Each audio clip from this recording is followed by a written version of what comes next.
In a way, I think it's an advantage not having too much of a foothold in any camp, because what does is you bring a bias with you that you have to work through. Not having that bias gives you the ability to understand the passions that each side brings to the table and to try to balance those. Because personalities are such that I might have an engineer who's very knowledgeable and demonstrative, and they may override the plant scientist person. And you have to be able to see that dynamic if it happens and try to balance that out. So it's really almost acting like an orchestra leader, trying to understand when the right time to engage one group versus another. Hello and welcome to Manage This, the podcast by project managers for project managers. Thank you for joining us today. This is where we interview top experts and project managers to get their unique perspectives. My name is Wendy Grounds, and joining me is Bill Yates, who likes to dig deep into complex issues that project managers face today. If you like what you hear, we'd love to hear from you. You can leave us a comment on our website, velociteach.com, on social media, or whichever podcast listening app you use. Our guest today is Rolf Fritsche. He is with the National Aeronautics and Space Administration, which we commonly call NASA, and he's a space crop production and exploration food systems project manager. And he's leading the efforts to develop sustainable and reliable fresh food systems in support of long-duration space missions beyond low Earth orbit. That is so fascinating. This conversation with Ralph is just something I've been looking forward to because, Wendy, you and I, neither one of us are really green thumbs. We can kill stuff. No, I'm really bad. I'm trying so hard. Yeah. And here we're going to talk with Ralph about growing stuff in space. And it has to be edible, and it has to be the ultimate in terms of nutritious and tasty and sustainable and zero waste. It's like, what a problem to solve and what an interesting project to address. It's such an interesting project because we spoke to Philippe Skounajanse a few months ago, and he was telling us it can take over 8 months to get to Mars. So it's not like you can stop midway and resupply and get your fruit and veggies. Yes. So Rolf's team is trying to develop sustainable, fresh food systems for these astronauts. Yeah, and Ralph's had a 40-year career with NASA. He's done a little bit of everything, and he mentions a few of those in our conversation. But talking about this latest project challenge for him is just mind-blowing. Hi, Ralph. Welcome to Manage This. We're so glad you're joining us. Thank you very much. Pleasure to be here. Before we get talking about astrobotany, and I'm so geeked out about that, I want to find out a little bit about you. Can you tell us about your career path? Have you always been interested in space? So, it's an interesting when I look back over it. I never envisioned or planned to be working in the space industry or on the space program. But there are all these things that I can look back on my life that popped up that kind of probably said I was always destined to be here. One of the first recollections I have when I was a kid, I was doing one of these pencil by number paintings that they had back in the 60s. And it was of Ed White walking in space. I was actually doing that when I heard about the Apollo fire that he died in. Then I would follow all the other space missions, the early Gemini, even the Mercury missions, Apollo. And so I was always interested in it. But at the time, I lived up in the New York area, eventually moved to Florida, right by the Space Coast. And then I was interested at the time. I went to college for physics and space sciences, but always more from a cosmology perspective, not for human interaction in space. But then being so close to the Space Center, when time came to graduate, that's where the jobs were. And I got into it. And I've been working at the Space Center or on some aspect of space program related things for the past 40 years. Everything from early space shuttle flights, went through most of the space shuttle program, up through ISS, International Space Station. The assembly of that was probably one of the highlights for me because I got to travel all over. We worked with the Europeans on the Columbus module. So we got to go to Europe several times, work with the Japanese on the GEM module, got to go to Japan. Before we actually built the station, we worked with the docking module that allowed the space shuttle to dock to the Russian Mir station and got to travel to Moscow. I've got all these experiences that I likely would not have had otherwise. But the interesting thing is where I've wound up now and working in crop production and plants, trying to feed astronauts on exploration missions, turns out to be probably really the most interesting thing I've done from the practical perspective of helping humanity reach out beyond the low Earth orbit into the solar system. Explain your project management role at NASA.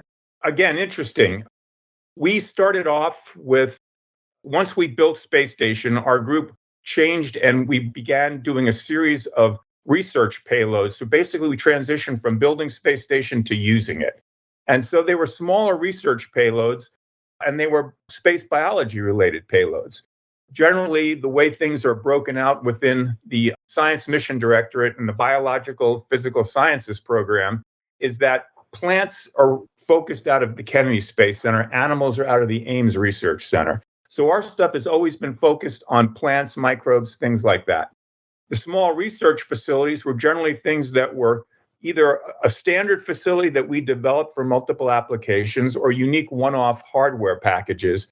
And then we would work with principal investigators to make sure that we could match their experiments to the right hardware or build hardware if needed, and then take that hardware all the way through the verification process and get it to fly in the International Space Station. So they were very compartmentalized payloads that we would work a couple of years on each one, and then you'd pick up the next one. And then one day we were told that one of our funding sources was interested in doing space crop production. We had grown plants on the veggie payload. We were getting ready to fly the advanced plant habitat, another plant payload. But the whole term of crop production, we weren't really sure what that was at the time. And I don't think the asking people really understood either. But we knew there needed to be a role for plants beyond research into an application to feeding crew. And so I was basically given that moniker before we really understood what it all involved.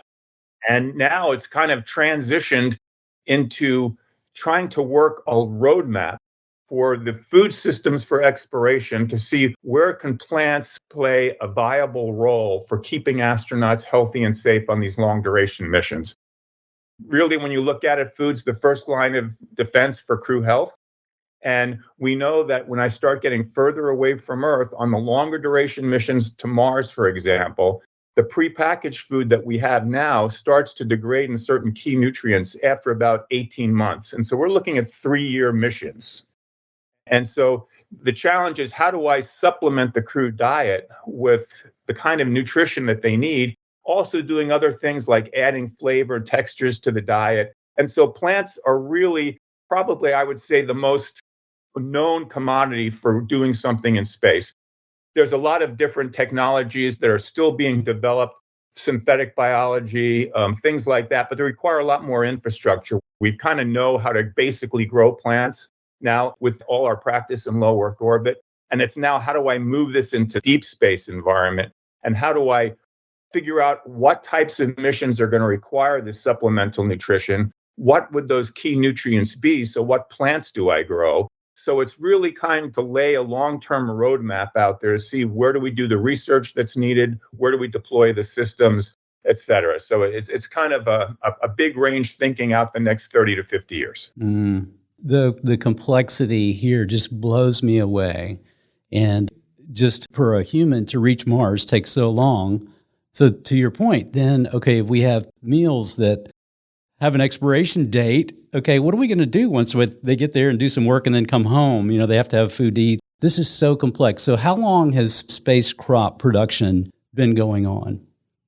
I would say that the title was probably thrown out maybe 5 or 6 years ago, maybe a little bit longer. You know, and again, it's all been a spinoff from when we first grew plants in space.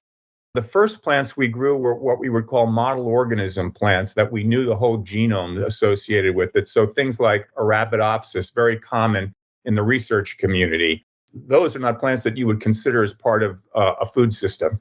So then we started using the veggie payload to grow other things in there, you know, things like lettuce, kale, pak choi, a variety of different things. And so it became a logical extension. When crews grew these things, they wanted to try them and eat them. And it had its own gravitas associated with it. It was pulling us in that direction without us really even having to lead it so much. Who are your stakeholders, your chief stakeholders in this project? We are basically funded by a couple of different organizations within NASA. So at the Kennedy Space Center, my organization does not have any inherent funding that we get directly. from the government every year. We get ours based on the projects we're assigned to work by our different stakeholders, which are both the Science Mission Directorate, and that's for the research arm of what we try to do. So there's still a lot of questions that need to be answered, dealing with growing plants in space, dealing with how do I ensure the safe food in space from the plants that I grow that I want to consume. And so the Science Mission Directorate has a group under them called the Biological and Physical Sciences Group. We got funding from them, so they're one of our prime stakeholders. Then another one we have is within the Exploration Systems Directorate, and that's basically, it's called Exploration Capabilities. And they're looking at food systems. So they kind of have ownership over the food system. And so that's another source. So they're the ones who are more on the applied side of things. They're the ones interested in the hardware systems that are going to grow the plants. So it's really trying to match the work we need to have done with the appropriate funding source. There's also a Science Technology Mission Directorate that works specific technologies, but it's very competitive. Every group is looking to do something. And so usually to get a project funded and to get something that has legs to be carried on, you have to get each of the stakeholders to understand what their investment is. They have to recognize that the other stakeholders are in the game. And then you have to have all the priorities line up. So that alone is probably the biggest challenge we have. It's probably bigger than the technology challenges we face. That's so interesting to me, Ralph. I'm a big fan of Shark Tank. I love hearing people kind of pitch ideas. And many times they'll talk about, I really need somebody with a lot of influence that can help me get shelf space or primary shelf space. You think about a store, a typical retail store, there's a limited space. So those companies are constantly pitching and they're trying to maneuver and get in the best place in that store. Well, you've got the same thing. Even, you think about the limited payload you can have on these vehicles that are going to space or going to Mars. Man, everything in terms of volume and in terms of weight, you've got to justify everything. So it's like you're constantly having to pitch the importance of this and show the value that you're bringing to all the different groups. We usually wind up having one presentation that's the core of what we want to do, and then we have to tailor it for each of the stakeholders, change some key words so that they resonate with one stakeholder and take out others that don't, so to speak. That's perfect. That resonates with project managers. Tailoring is so important, knowing who's going to be hearing that message.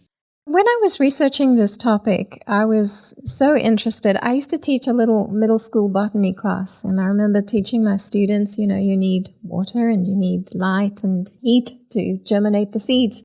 And there's so much more that you have to take into consideration growing in space, which I had not realized. So I've got questions that really go into some of the details and the nitty-gritty of growth of plants in space.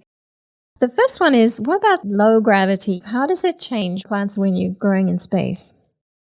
From what the plant experiences and the ability of the plant to tolerate a reduced gravity environment, there hasn't been much of a challenge in that regard. Gravity seems to not have a negative impact on growing plants that are healthy. All right. I'm sure the science communities will be able to sit there and say, well, I see certain genes that are expressed differently, and there's a real deep science aspect of it. But when it comes to what's edible and what you can consume, I think that's kind of in the noise. And part of what my challenge is I'm not a botanist, and I'm sort of an engineer, but I'm not an engineer for plant systems. So I have to rely on a lot of the expertise, and my focus is on the project management side of things. So my level of interaction is that I know what the basic high level answers, but I have to go to the engineers or the plant scientists for the details. So having said that, things grow well in microgravity. The biggest challenge we have in that environment is how do I manage the delivery of air and water to the root zone? Because water does not behave the same way in microgravity as it does, on Earth. And that's been the biggest challenge since the beginning, and it's one we still struggle with, is what are the best systems to be able to get uniform water, nutrient, and air distribution to the roots so that all the plants we grow in a confined space are happy. That's the biggest thing in low Earth orbit. We have other things to worry about, is that unlike on the Earth, we don't have convection at play. And plants do a lot of transpiration through stomata in their leaves. And it's usually the airflow over the leaves that help in that regard. We don't have that in space, so we have to provide some sort of a fan or some method to blow air across the leaves. So there are a lot of subtle challenges, but they're all things that can be managed. We talk about lighting, on Earth, we'll generally use ambient solar lighting. We don't do that in space, obviously. We are using LED lights. And in that way, we mimic a lot of what goes on in controlled environment agriculture today. And really, there's a lot of similarity between the issues and challenges that controlled environment agriculture has to what we have, with the exception that we have gravity to worry about and our spaces are a lot more tightly constrained. But so there's a lot of interplay and exchange of information between the work we do and that community.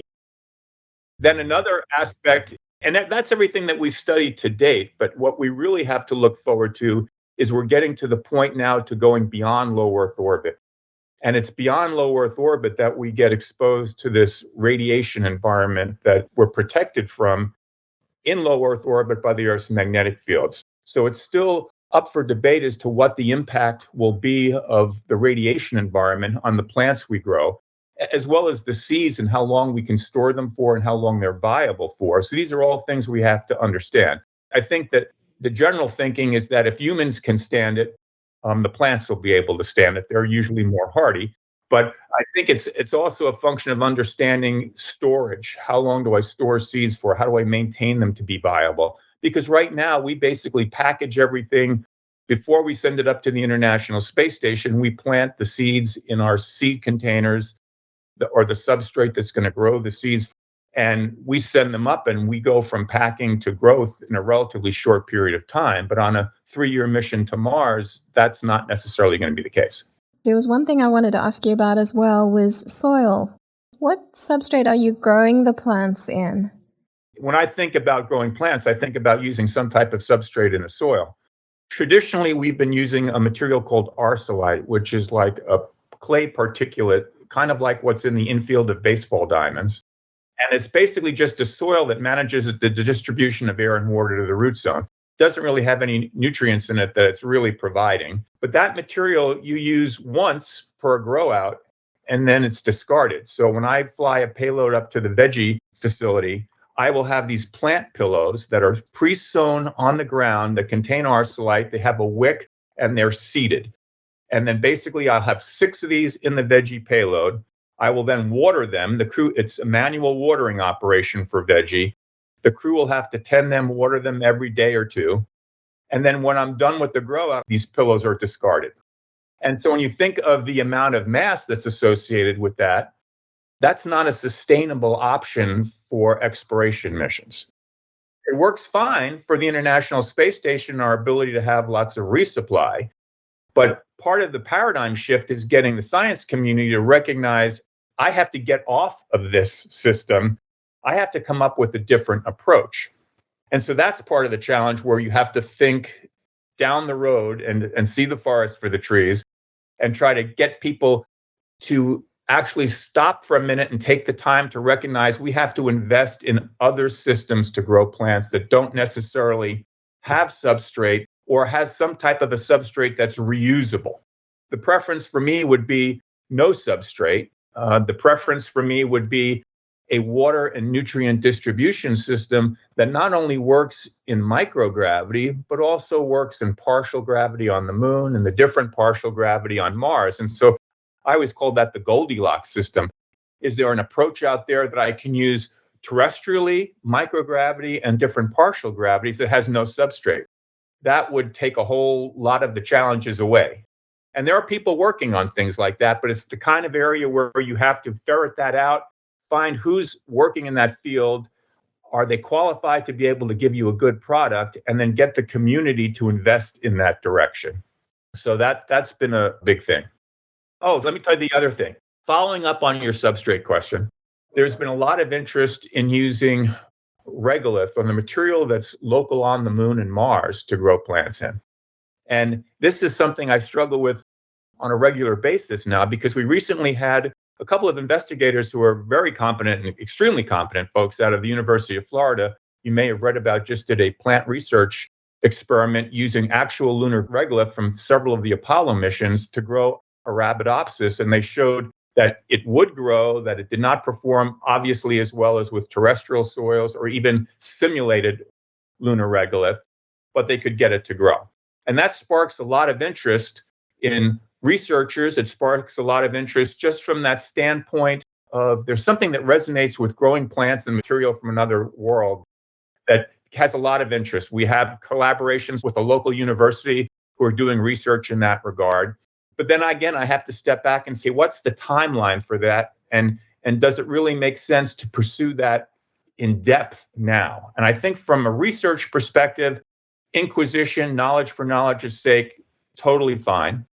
But I sit here and say, we're not going to be taking a system with us to the moon and Mars that needs to process that material that's local on the moon and Mars to begin with.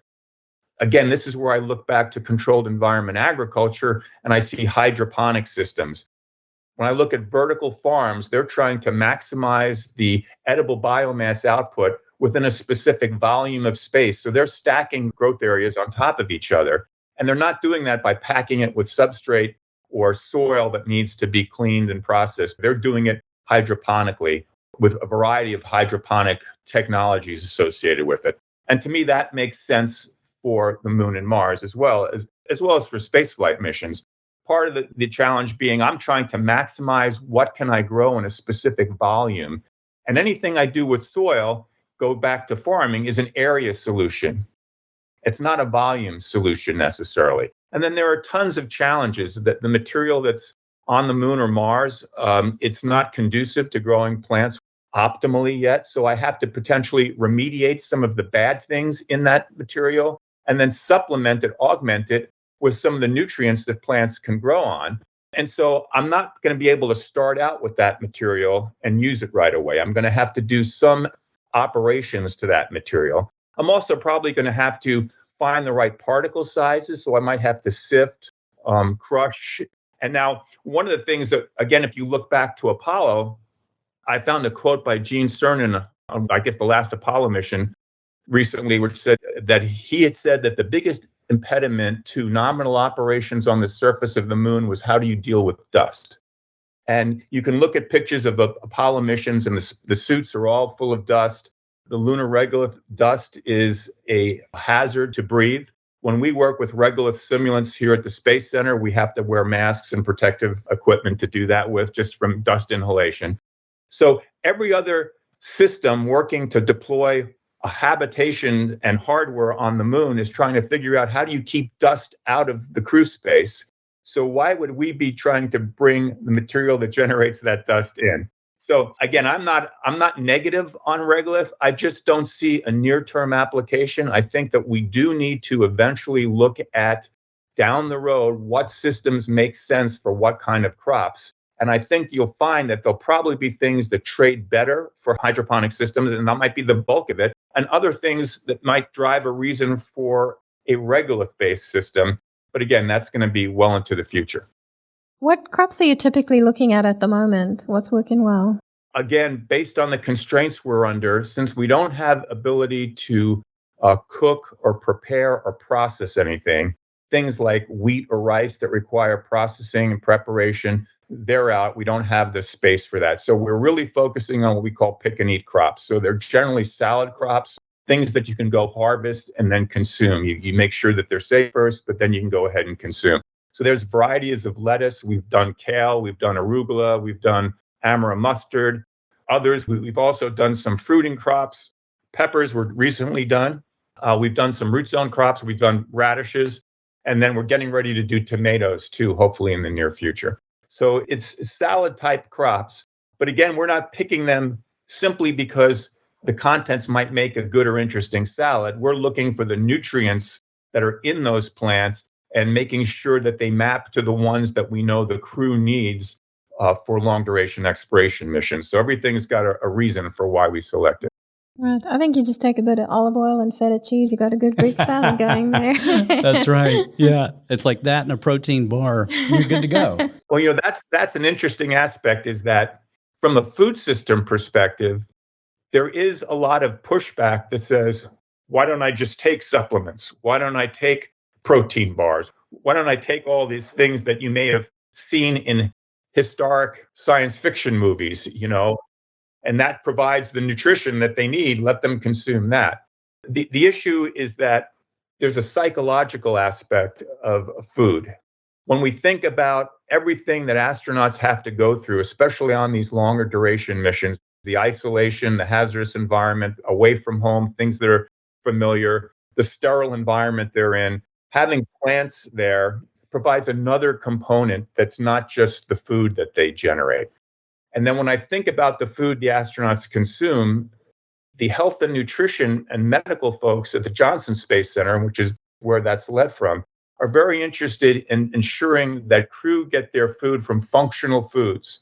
So it's just like us. We can avoid eating a salad and instead go to the supermarket and get some kind of gummy that has your vitamins and nutrients in it. But that's not the ideal way.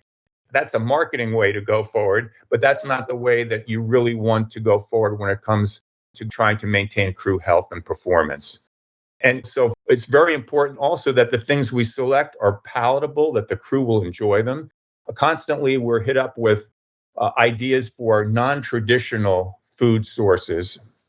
It could be algae or plants that are not within the mainstream of the typical Western diet. They may fit in well with some other culture's diet, but if the astronauts aren't familiar with that culture and they haven't embraced it yet, that becomes a challenge. We've learned from lots of experience that if the astronauts don't want to eat what they're given, they won't eat it and they will lose weight. On most missions that are longer duration, the year-long missions, crews start losing weight. And part of it's menu fatigue. So variety that we can give by fresh, vegetables and some fruits over time is huge in maintaining the interest for the crews to keep them motivated to eat. This seems like such a simple idea, and it's anything but. And I think that's one of the challenges is even working through NASA culture, most people are engineers and they're looking at these huge projects. And when they think of food, they go to the store and they go to the produce aisle, if they go there, and they grab a few things, they get some frozen dinners, they go back, they're done. And so they have that mindset already wired that says, hey, we can do something similar for spaceflight missions. And they think growing a plant is probably pretty easy to do. Farmers do it all the time. But then if you ask them, well, how does your garden work? They go, I can't grow a plant. And so the challenge is trying to have people realize that this is a lot more challenging and difficult to do than it would seem. And really kudos go out to our farmers who do this kind of work on a regular basis and make it look easy, I guess. We've heard from Kevin and Kyle before, and we like to go back to just see what's going on in their world as they're working practical day-to-day projects, in this case for Velociteach. We've all heard that a picture is worth 1,000 words, and if you're a visual learner like me, you know they can be worth 10 times that amount in the right circumstances. That's why I like using flowcharts to get my head around a new process, as they can create a visual map for success. Not only that, but they can be a useful tool for clarifying communication between the person sending the flowchart and the person receiving the flowchart. For example, for the person creating the flowchart, it forces them to really think about what they're creating and potentially find problems in it before the problems even become an issue. For the person receiving the flowchart, it's a visual representation of what the sender sees in their head and helps get everybody on the same page. As long as there's a routine process to execute, a flowchart can help clarify communication and keep participants on track, regardless of the type of business you're in. They aren't limited to just software and tech. Recently, I received a pretty high-level flowchart from Lewis documenting a thorough accounting process that we execute monthly. Kevin, I know you do a lot of work with Lewis. Do flowcharts ever come up in your workflow? Absolutely. Lewis and I use flowcharts on a regular basis. Generally, I'll make a flowchart detailing what types of objectives our project is hoping to accomplish and how, from a process perspective, we're hoping to accomplish them. Using them, we're often able to identify hurdles early in the project before we even come to them and get them out of the way when it takes far fewer resources to do so. Thanks, guys. Let's go back to our podcast. Ralph, one of the questions I want to ask you, you made me think of it when you talked about, okay, I'm not a pure botanist. I'm not a pure engineer. I'm a project manager. Man, so many of our listeners can relate to that. It's like I'm not a pure coder, but I work with a lot who do. They can run circles around me in terms of how to code this properly.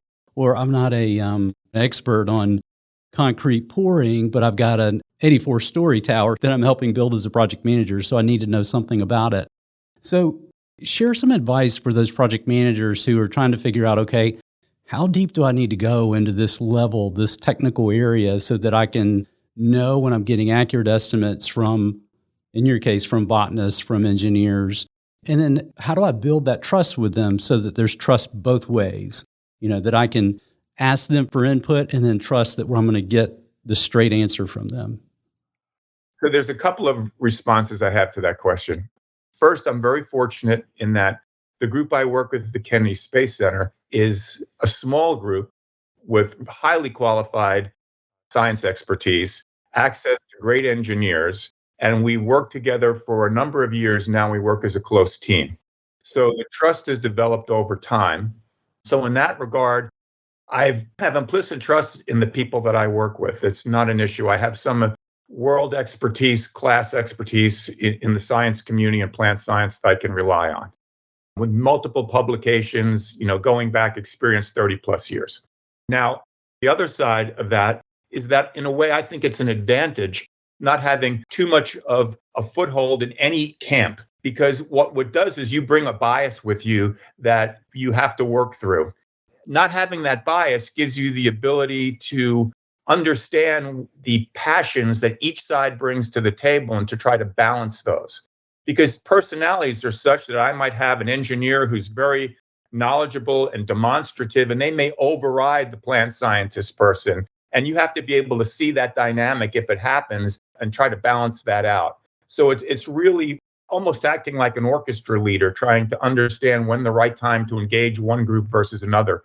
And one of the biggest challenges we had at the outset were that the engineers and the scientists, those are two usually, when I talk plant science and hardware engineering, diverse communities. They know a little bit about the other, but they don't know enough to be able to really engage effectively. And each one thinks that they can solve the other's problems if they only would do it their way. So it took a bit of time to get the engineers to start to appreciate the problems of the plant scientists and the plant scientists to recognize the challenges that the engineering team was under. And I think probably it took 6 months to a year to kind of settle that down. But again, when you have people that you trust and you engage them in small communities and you can kind of leave your badges at the door, so to speak, you can work together to solve the problems. I think that's where I think the strength from a project management comes through, is knowing how to use the people and engage them effectively. And to make them all feel a valued part of the team where not any one group is steamrolling over another. Yeah. And I like your analogy of being an orchestra leader. So you have a group of engineers playing the violin, you have a group of botanists that are percussion. They're both extremely necessary, in the overall production, but they're masters of different domains, right? So you are overseeing that and speaking into it and helping them appreciate all that they bring to the table.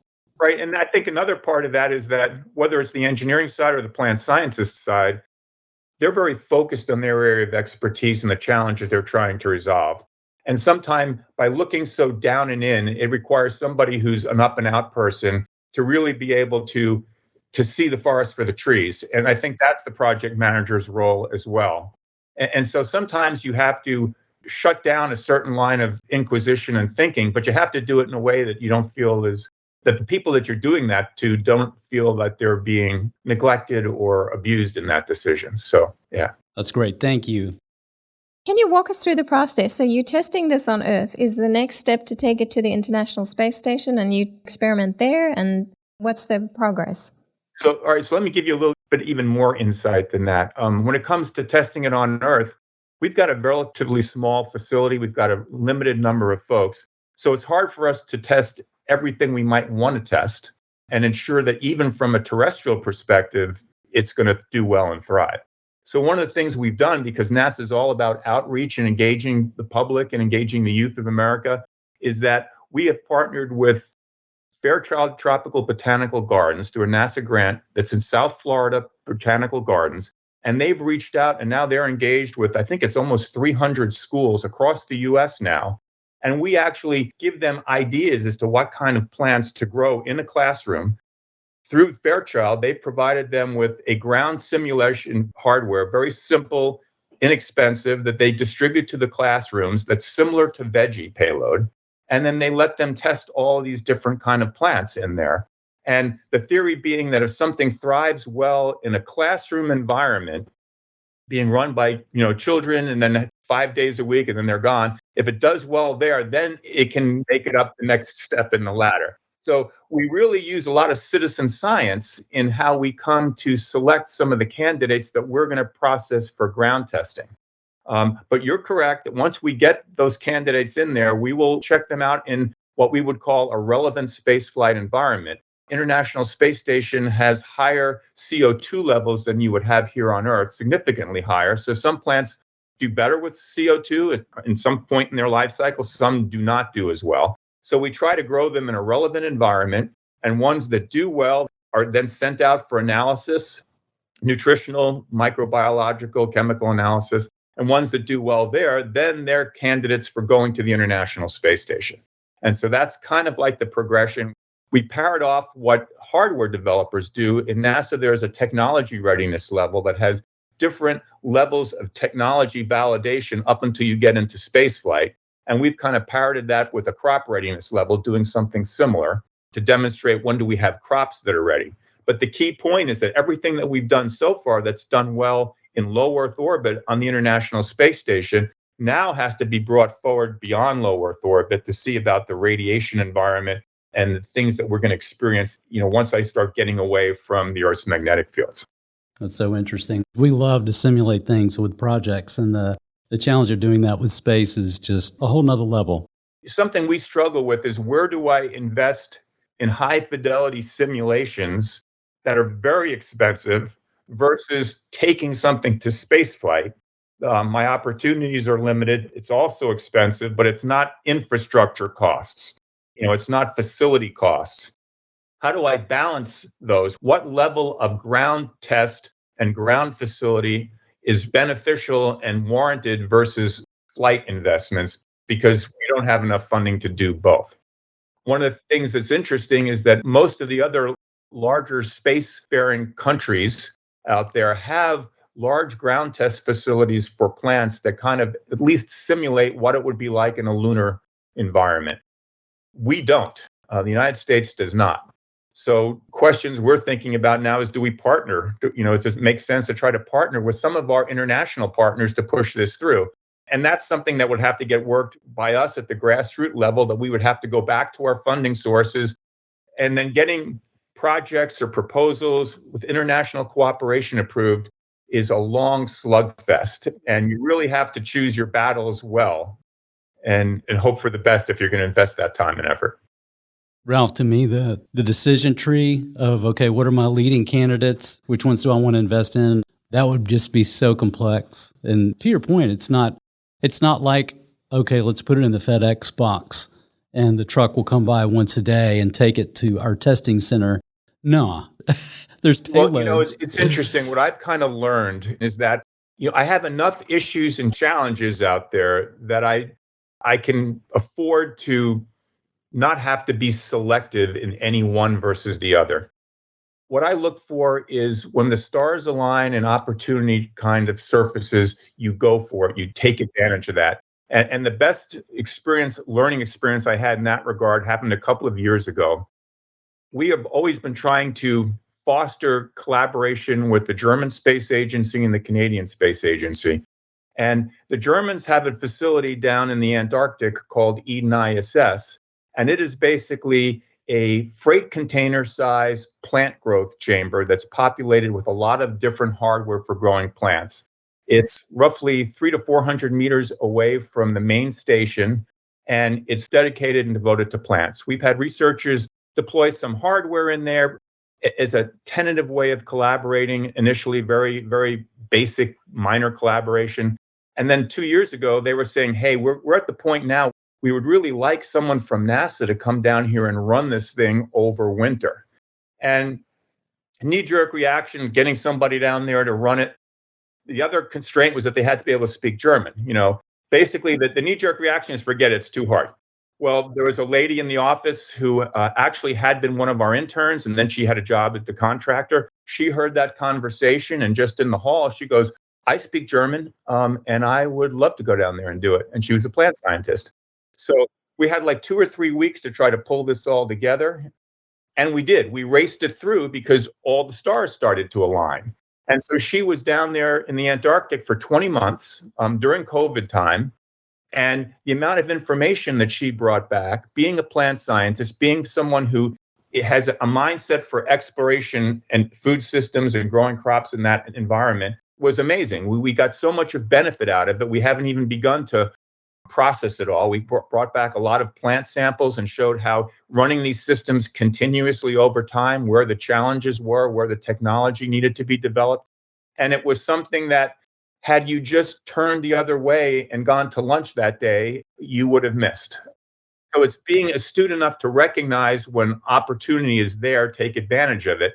Because far too often we will try to push a pet project or push a pet idea uphill against a bureaucracy that might not be receptive to it. And you're wasting a lot of time and just building frustration within the team. So you have to be able to know when to pivot and take advantage of the opportunity that's there, not be so blinded by your own ideas and ambitions that you don't see that. That's fantastic. Any final lessons learned as a project manager that you can share with our audience? What have been some of your top lessons? So the first lesson I had was, when you take on or given a new project, don't go in there with pre-assumptions as to what it might mean. Having worked for years with space shuttle payloads, large payloads like the Hubble Space Telescope, Alpha Magnetic Spectrometer looking for dark matter in the universe, the probes that were going to Jupiter and Venus, coming down from that environment where you're admittedly a very small player in a big project, but that has these big goals that are clear to see, and then coming into a crop production role, which was not described, which seems just like minor. My first reaction was to say, this is the end of my career. This is terrible. This is horrible. And the truth of the matter is that was all in my head. Turns out this is the best time in my entire career is working something like that. So go in with an open mind, and then try to learn from the people who are the experts that you're going to be working with, the people that are going to be under you. Do as good a job as you can to quickly ascertain the ones who are beneficial to the project, the ones who are team players, and to engage and work with them. And so we've done that. I've managed to do that. And I think if you have a team like that and you can rely on those people, you will swim. If you're stuck with bad teammates, then you might very well sink, and you're going to have a whole other list of challenges. It's also getting to know your funding sources and try to carve relationships with people, and then to always be scrupulously honest when it comes to the dealings you have, because it's so many times things can circle back, and someone that you may have brushed aside or maybe told a falsehood to one day will turn back and be somebody who you're ultimately subject to respond to the next day. So always be scrupulously honest. From our perspective, it's easy working for NASA because we're stewards of the taxpayers' dollars. We always want to keep that in mind, that any funding that you're given needs to be allocated and distributed in a way that makes sense. I would also say, don't ever be scared to speak up. I think speaking up has always been a good, positive thing. And then again, as we just recently talked about it's opportunity, knowing when to take the opportunities that present themselves, even if they're not necessarily what you were just thinking that they would be. I think that's key. If our listeners want to hear more about your work and what you're doing, is there a website? Where can they go to find out more? I would say you could go to nasa.gov, and then if you type in growing plants in space, I think there's a web page that deals with that, but there's a lot of different things. If you type in the veggie payload or advanced plant habitat, you will read about it as well. Okay. I'll try to put some links into the transcript so that people can find it. Ralph, this is fantastic. You've got my head spinning. I've got all these visuals in my head from, of course, all the bad science fiction movies I've seen. Oh, yeah. But I'm, thinking about it from a project management standpoint, there are so many interesting, mind-blowing challenges that you and your team have to deal with. And I can just see it in your face and in your tone of voice. You have a perspective with this. This is a long play. This is not a quick project. This is a long play. And your attitude and your approach to that is infectious. I'm sure the team reflects that. And I appreciate all that you shared with us and the advice that you've given.